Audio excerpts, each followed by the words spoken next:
As a director, your main responsibility is to take the words on the page and bring them to life via bringing out the best performances possible from the artists and enhancing that with the camera positions. And that's basically it. You want to make it look as natural as possible so that the drama or the comedy or whatever pops off the page and becomes something very entertaining. And what you don't want to do is interfere with it too much by forcing something that's unnatural or that confuses the audience. There was this book I had about Steven Spielberg, and it said inside it that he made a short film and he showed it to producers in Hollywood, and then he got this gig directing television and then eventually, you know, a TV movie of the week and then feature films. And so I thought, okay, well, somehow you've got to make a short film. And the obvious path was you go to film school. My college nearby had this course which was a diploma in audiovisual. So it was like photography, video, audio, graphic design. I did that and I made lots of videos and little shorts, and they're all silly things like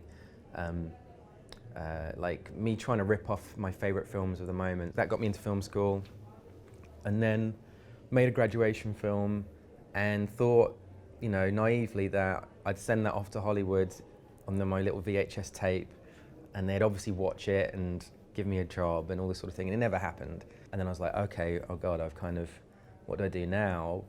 And my flatmate at the time was studying this new thing called computer animation. Jurassic Park had just come out in the cinema, and it was clear that this was going to be the future of filmmaking in some way. And so I thought, okay, I'll buy a computer, and I got into debt and borrowed some money and bought this computer from PC World.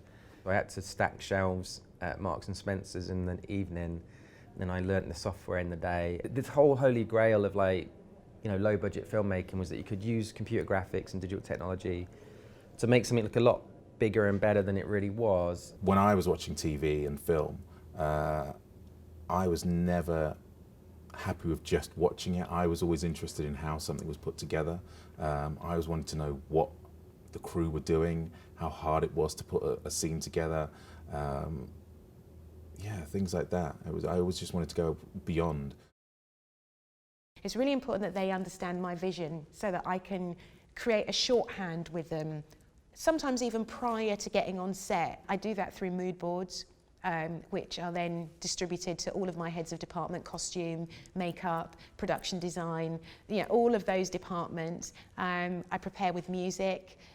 Sometimes it depends, you know, how well I'm working with the production designer, but I can share music with a production designer, I can share music with my DP.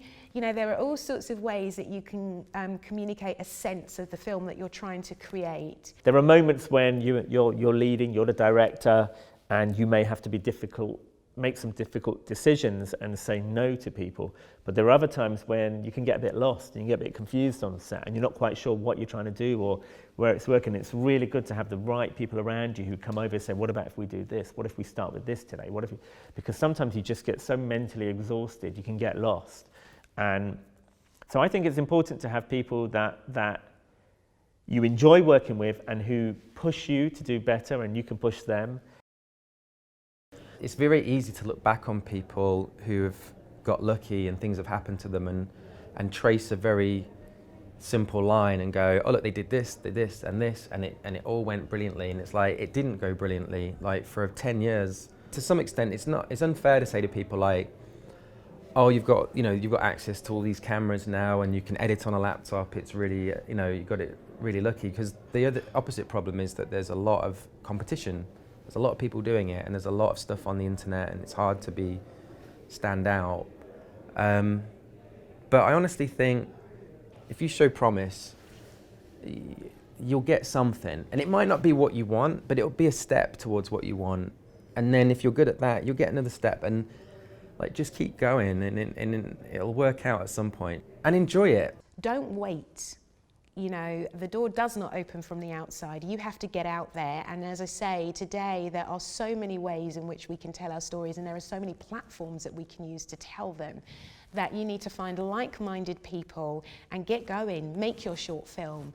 If you only have an iPhone to do it on, do it. You know, find a festival that will screen your film. Use it as a calling card. Use, you know, the various social media platforms as a calling card, and continually hone your skills. in terms of learning how to tell stories and building on how you tell stories. The more films you make, the more experienced you'll be, and the more what's the word, finessed you will become at telling those stories. So get out there and do it.